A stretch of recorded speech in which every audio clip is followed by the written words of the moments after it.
Well, here I am in Maine, and the forest primeval, and there's stuff over there and stuff over there, but right back there looks pretty natural. Now, why am I here to talk about economics? Well, you have to think about what you could do if it was just you and nature, and how could you survive? How could you do things? How could you do something simple like make a pencil?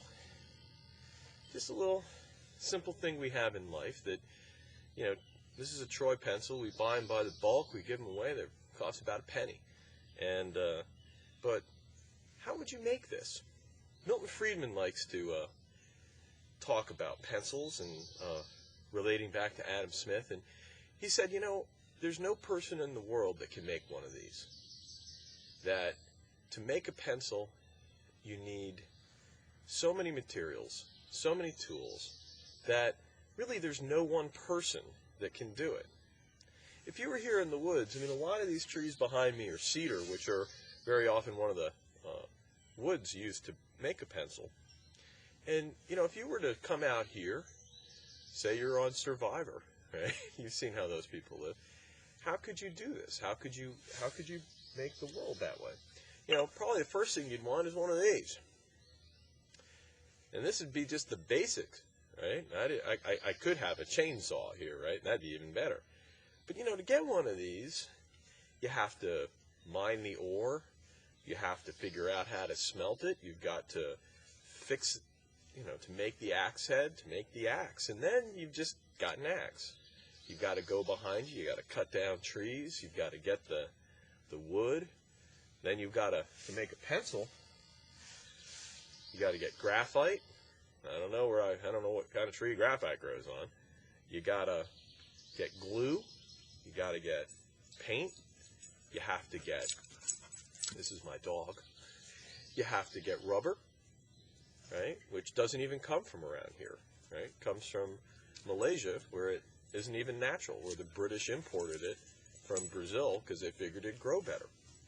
So the point is that, alone, we're able to produce very little, even in an abundant surrounding.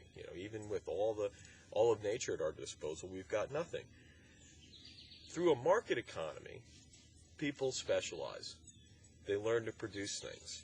They take advantage of their individual comparative advantages to produce things that others can use.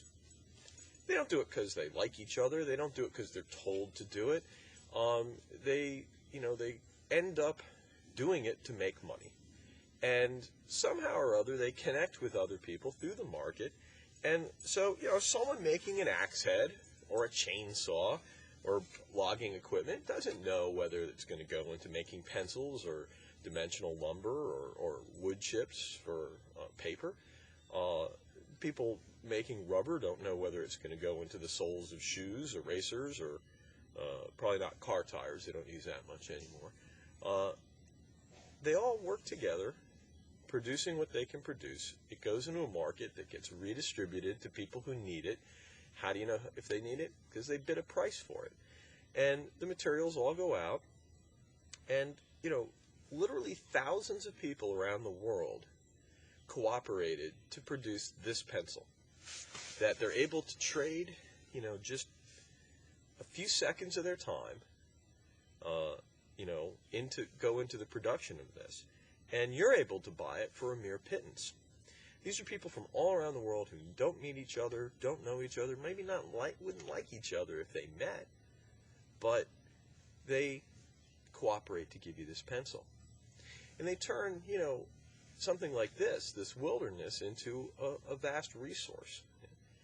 And so the point is, when you think about things like comparative advantage, markets, prices, you have to recognize that these things are all part of a man-made system, right? Just as nature has a delicate ecological balance, the market itself develops, evolves, seeks out what they like to call equilibrium, and produces a system by which we trade with each other and are able to produce all the things we want, need, and use. And it's a really fascinating system. No one's in control of it.